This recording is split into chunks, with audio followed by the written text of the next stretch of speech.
बैठकें जिनका मैं जिक्र कर रही थी, 7वें चरण से पहले कांग्रेस ने अपनी एक बैठक बुलाई है और इंडिया की बैठक से पहले यह बैठक बुलाई गई। थोड़ी देर में कांग्रेस नेताओं की यह बैठक होगी। कल इंडिया गठबंधन की बैठक होने वाली है 1 जून को। आपको याद होगा कि कल 7वें चरण और फाइनल चरण की वोटिंग के बाद विपक्ष की भी एक बैठक बुलाई गई। उससे पहले कांग्रेस ने अपनी बैठक बुलाई है। अब ये एक इंटरनल सर्वे, वरुण पुरोहित जी, एक इंटरनल सर्वे आया है कांग्रेस का, कहा जा रहा है उसमें उन्होंने आंकलन कर लिया हमें कितनी सीटें मिल रही हैं। यूपी में बहुत ज्यादा नहीं है क्योंकि 17 ही सीटों पर लड़ रहे हैं, लेकिन एक इंटरनल सर्वे के माध्यम से क्या लग रहा है भाई यूपी में, क्योंकि इस बार जो भी होगा उससे सब नेताओं का भविष्य भी तय होगा, खासकर आपके नेता का।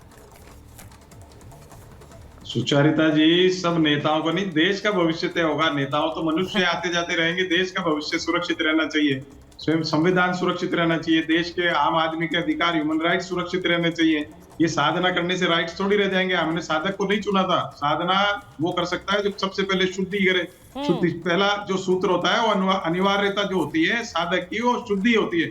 शुद्धि शाब्दिक आचरण की नहीं है, पहले तो वो करें, उसके बाद देखें। साधक आप लोग हो। साधक बॉर्डर पे जो सिपाही है वो है 55 डिग्री में बैठे। साधक जो किसान हमको इस गर्मी में पोषण दे रहे हैं, गेहूं काट रहे हैं, सब्जी ला रहे हैं, वो साधक हैं जो देश में पेट भर रहे हैं सबका। आपको मैंने इसलिए कहा, हो सकता है मीडिया से कोई चिढ़ता हो कोई नहीं चिढ़ता हो, आप लोग 50-55 डिग्री में घूम रहे हो लोकतंत्र के पैरवी के रूप में, इसलिए मैंने आपको साधक कहा। जो बात आप कह रहे हो मेरे नेता की कहा 10 साल से तो कोई दिक्कत आ ही नहीं रही है, और हो जाएगी। लेकिन मोदी जी ने जो देश के साथ किया है वो फल जो प्राप्त इनको होगा इस साधना का, वो 4 तारीख को देखने को मिलेगा। हाँ, मैं फिर कह रहा हूँ, अजीज खान जी हो सकता है मेरी बात को सहमत नहीं हो, गुस्सा भी आ सकता है, मैं उनको क्षमा मांगता हूँ।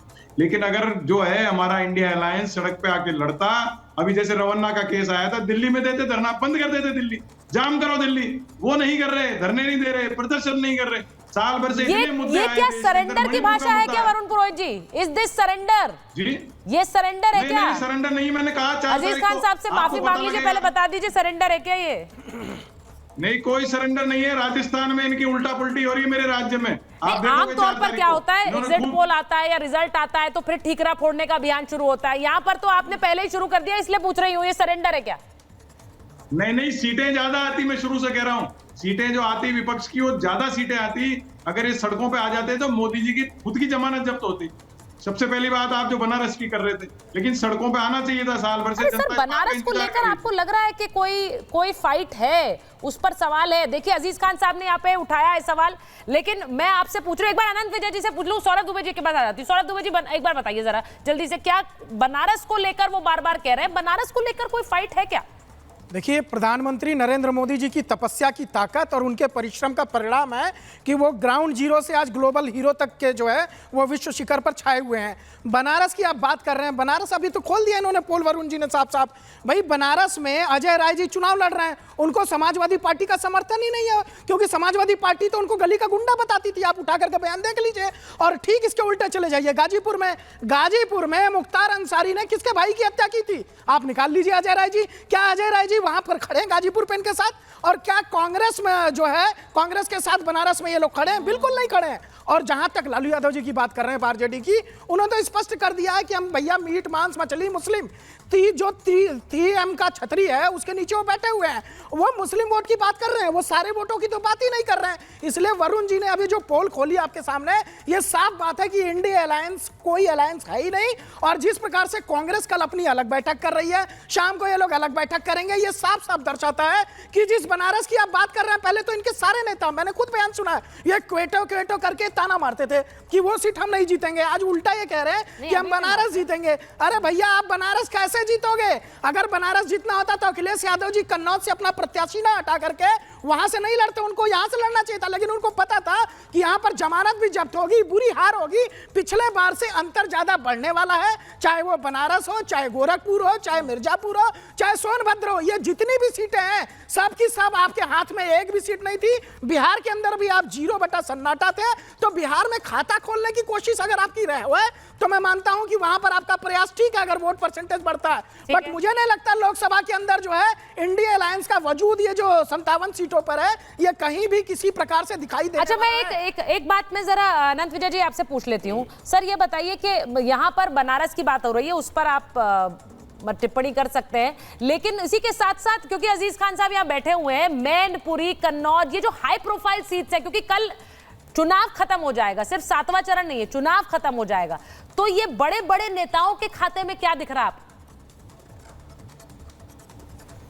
देखिए मैंने तो मुझे समाजवादी पार्टी के टिकट में देखा है, उसमें उसका मुकाबला है, लेकिन मुझे हंसी हुई चीज लग रही है क्योंकि वहां से जो पाठक जी चुनाव लड़ रहे हैं तीसरी बार सुब्रत पाठक जी।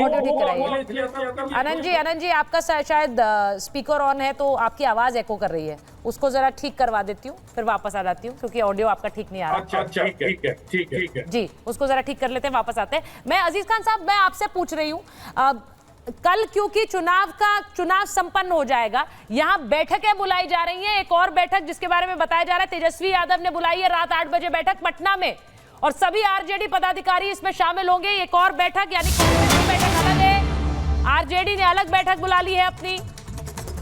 कल इंडिया गठबंधन की बैठक होनी है, उससे पहले सभी पार्टियों की बैठक है। अजीज खान साहब, अखिलेश यादव नहीं बुला रहे बैठक।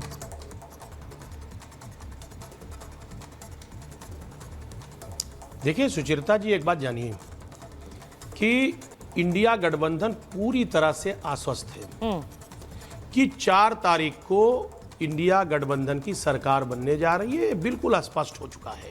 ये बीजेपी के नेताओं को भी पता है, उनके प्रवक्ताओं को भी पता है, और वो पता नहीं इधर उधर की बातें करके आपका भी टाइम खराब कर रहे हैं, देश का टाइम भी खराब कर रहे हैं।